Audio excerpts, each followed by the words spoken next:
Malacañang enumerates its target accomplishments of the Duterte administration for 2017.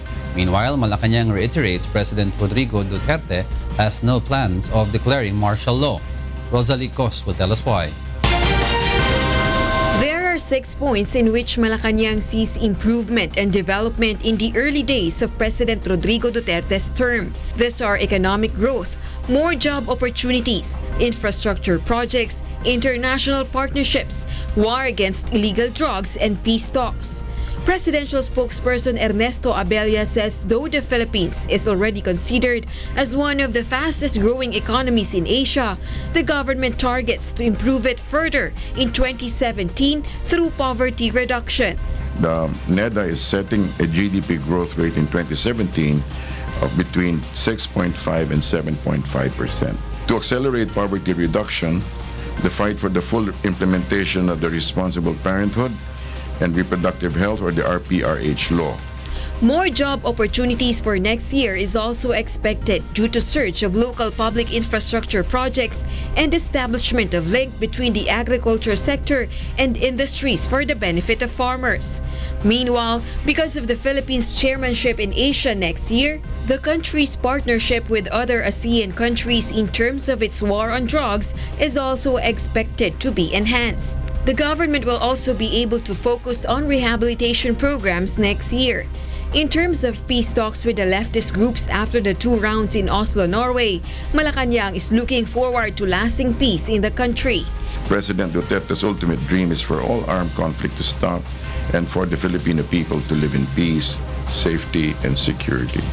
Meanwhile, the government once again reiterated that President Duterte has no plans of declaring martial law. The statement came after Vice President Leni Robredo expressed her concerns against President Duterte's comment on martial law recently. Vice President Leni seems to have amplified her concerns and seems to make it appear as if the president was actually planning on doing it. But if you read it in context, it was not that way. Rosalie Coz, UNTV News and Rescue, Malacañang. Malacañang believes those who are planning to oust President Rodrigo Duterte will not succeed. Rosalie Coz is back to tell us why. President Rodrigo Duterte has been in office exactly 180 days.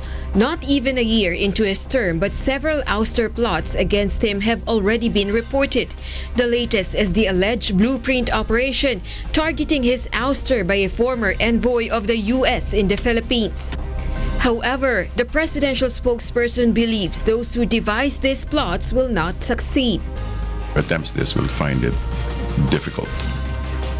Undersecretary Abella also says the proof is the high satisfaction and trust ratings of the public in the administration of President Duterte. The president continues to enjoy the trust of the people, and the people on the ground apparently appreciate what he's doing. So, again, let me just say. Meanwhile, Malacañang defends the anti-drug war to its critics.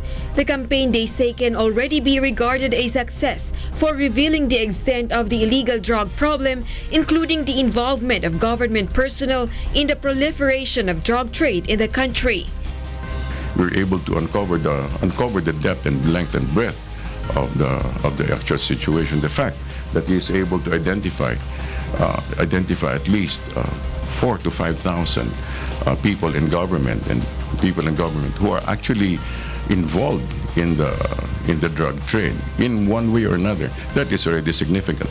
At least 900,000 people have already surrendered. When did they surrender? During his administration. So it tells you that prior to his situation, this was not something that was being done. Rosalie Coz, UNTV News and Rescue, Malacañang.